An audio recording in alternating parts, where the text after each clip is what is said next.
100% ವಿರೋಧ ಮಾಡ್ತಾ ಇದ್ದಾರೆ. ಹೀಗಾಗಿ ಜನರ ಮುಂದೆ ಇವತ್ತು ಟ್ರಂಪ ಒಬ್ಬ ಏನಪ್ಪ ಅಂದರೆ ಕಳ್ಳನಾಗಿರೋ ಕಾಣ್ತಾ ಇದ್ದಾರೆ.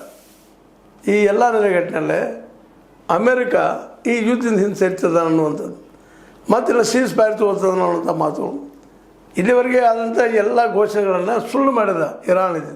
ಅಮೇರಿಕ ಇಲ್ಲೆಲ್ಲ ಖಾಲಿಯಾಗ್ಯದಪ್ಪ, ಇರಾನ್ ಏನೂ ಇಲ್ಲ, ಎಲ್ಲ ಶಸ್ತ್ರಾಸ್ತ್ರ ಮುಗಿದವ, ಇನ್ನು ಮುಗಿದೋಯ್ತು, ನಾವು ಗೆದ್ದು ಅಂತ ಹೇಳಿದ ಸಂದರ್ಭದಲ್ಲಿ ತನ್ನ ಶಸ್ತ್ರಾಸ್ತ್ರ ತೆಗೆದು ತೋರಿಸಿದ, ತನ್ನ ಶಕ್ತಿಯನ್ನು ತೋರಿಸ್ತಾ ಇದೆ. ಇಸ್ರೇಲ್ ಮೇಲೆ ದಾಳಿ ಮಾಡ್ತಾ ಇದೆ, ಅಮೇರಿಕೆಯ ಕಾಲೋನಿಗಳ ಮೇಲೆ ದಾಳಿ ಮಾಡ್ತಾ ಇದೆ.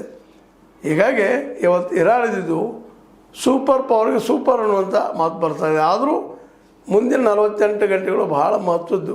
ಯಾಕಂದ್ರೆ ಅಮೇರಿಕ ಏನಾದರೂ ತಾನು ಅಂದುಕೊಂಡಂಗೆ ಅಗ್ದಿ ಜಬರ್ದಸ್ತ್ ಅಂತ ದಾಳಿ ಮಾಡಿದ್ರೆ ಖಚಿತವಾಗಿ ಅದರಲ್ಲೂ ಅಣುಬಾಂಬ್ ದಾಳಿ ಆಯ್ತಪ್ಪ ಅಂತಂದ್ರೆ ಇರಾನದ ಪರಿಸ್ಥಿತಿ ಅಧೋನಾತ ಆಗ್ತದೆ, ತೊಂದರೆ ಆಗ್ತದೆ ಅನ್ನೋದು ಸಾಮಾನ್ಯ ಜನರ ನಂಬಿಕೆ. ಆದರೆ ಒಂದು ಏನಾಗ್ಯದಪ್ಪ ಇವತ್ತಂತಂದ್ರೆ ಚೈನಾ ಮತ್ತು ನಮ್ಮ ರಷ್ಯಾ ಯುದ್ಧಕ್ಕೆ ಹೆಚ್ಚು ಕಡಿಮೆ ಸಪೋರ್ಟ್ ಮಾಡಿದ್ರಿಂದಾಗಿ ಅವರಿಬ್ಬರು ನಿಲ್ಲಬಹುದು ಈ ಒಂದು ಇರಾನದ ಬೆಂಬಲಕ್ಕೆ ಅನ್ನುವಂಥ ಮಾತು ಚರ್ಚೆ ಆಗ್ತಾಯಿದ್ದಾವೆ. ಹೀಗಾಗಿ ಈ ಒಂದು ಟ್ರಂಪ್ ತೆಗೆದುಕೊಂಡಂಥ ಯುದ್ಧದ ನಿರ್ಣಯ